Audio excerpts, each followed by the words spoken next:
kids are, as you kind of mentioned earlier, are sharing various pieces of information about themselves. Yeah. Maybe they're talking to a buddy, or maybe they think they're talking to another kid. Before they know it, they've shared their age, maybe where they live, Yeah. or their likes, or the sports, or whatever. And that kind of wraps around this is information sharing, especially back to the elementary school level kids. Yeah.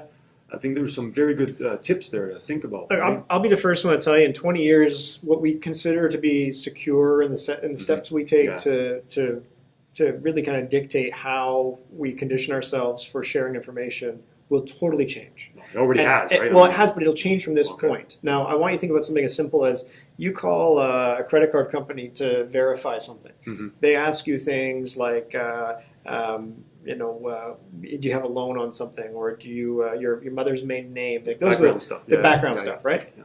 How easy is it now for somebody to put those answers together based on your social presence, right? They know the questions, so they start looking it up. And you wrote on Facebook 3 years ago, hey, got a new vehicle. And so Right. they know that within that time frame, you got a loan. Mm-hmm. When you wrote happy birthday to mom on Facebook, now they go to her profile and they see the maiden name, they see the brothers and sisters. They can put those puzzle pieces together, right?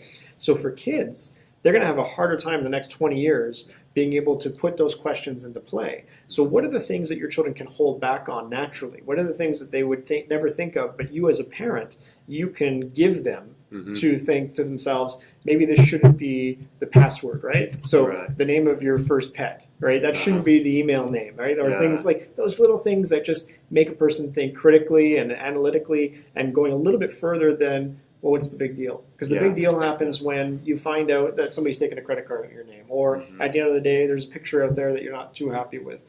So for me, I mean, to be fair, this message hasn't changed in 10 years for kids. It's, if you're not willing to show it to your parents, you're not willing to show it to your principal, you're not going to read it aloud in front of a teacher, you really got to think about it before you hit send.